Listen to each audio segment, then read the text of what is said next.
I am packing my stuff. My mom and dad were in my hostel room with a hint of dejection on their faces. Dejection because I was leaving the hostel and my institute just after 15 days of commencement of offline classes. There was a silence in the room, but a storm inside me that I couldn't share with anybody. What happened? It was the time when the first wave of COVID was in decline, so hostels were finally starting to open.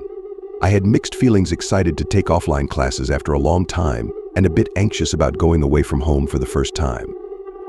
Along with my parents, I was going through various affiliated hostels.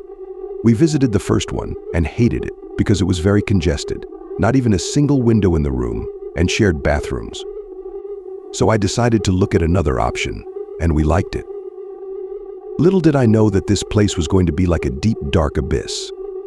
An abyss that, when you look into it, feels like it's looking back at you. The first day went into settling my stuff, so it was normal. But the night held something else. I got a room at the far end of the floor. It was the last and most distant room on the second floor. I chose it so that I could study with the least disturbances. Around 1 a.m., I was trying to sleep but couldn't. The pin-drop silence in the night was deafening. My laptop was charging on the table next to me. It was allowed to carry laptops and phones for some time so that students could cover their backlogs because most had some. My laptop was in sleep mode. At 1 a.m., to break the silence, an audio started playing on it, giving me a jump scare. After a few seconds, I figured out it was some lecture starting because it was the voice of our physics teacher. I gathered my senses and assumed that maybe I had left the site open or something, which started playing randomly.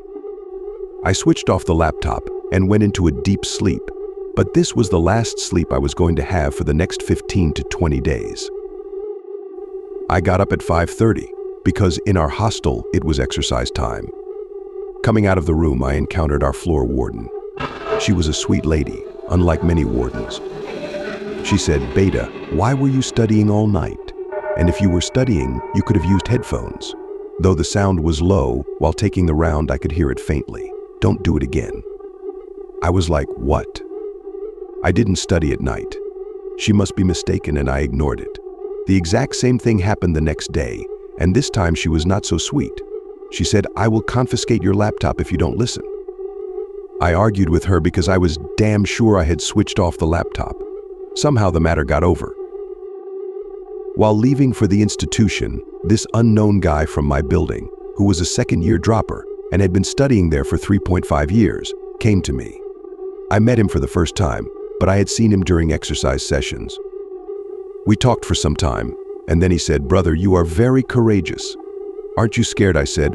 "What do you mean?" he said. "Don't you know what happened in your room?" I said, "No." Apparently, he told me that my room had just been opened for students after 2 complete years because a classmate of his had committed suicide there. But the scariest part was yet to come. The reason for his suicide was mainly depression.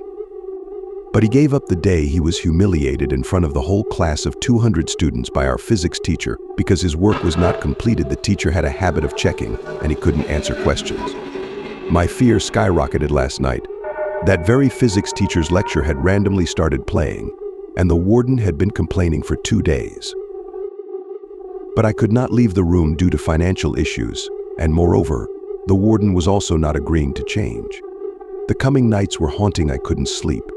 Every creak from the wardrobe, every knocking sound on the walls, and from under the bed was a near heart attack moment for me. But the terror peaked on the 5th night at 2 a.m. when I heard the loudest bang on the door of the external bathroom beside my room, to which only I had access. It was so loud that the warden came running, and I was again scolded. But I found a solution. I am a believer, so I thought from now on I would play mild prayers on my phone while sleeping, which wouldn't go outside my room. Believe it or not, I did it, and nothing happened for the next few days. But on the 14th night, while I was sleeping, I don't know why, but I woke up, and to my horror, no prayers were playing. My head was inside the blanket, but my eyes were wide open now. I thought maybe the battery had run out. While thinking this, suddenly I heard a loud sound of something crashing against the wall at the edge of the room. I came out of the blanket, and as I was sleeping with the lights on, I immediately noticed that my phone was there at the edge of the room, completely diagonal away from the place it was originally kept. All this while I said nothing to my parents, thinking there might be some logical explanation. But after this, I was like, forget it. Man, in complete horror, I ran to the warden and took her phone to call my parents. I urged them to take me back, and hearing the fear in my voice, they agreed to come in the morning. I didn't go back to the room and spent the night on the chair beside the night warden's desk, with my eyes fixed in the direction of my room. I never told this to my parents, and I never will. I am packing my stuff. My mom and dad were in my hostel room with a hint of dejection on their faces. Dejection because I was leaving the hostel and my institute just after 15 days of commencement of offline classes. There was a silence in the room, but a storm inside me that I couldn't share with anybody.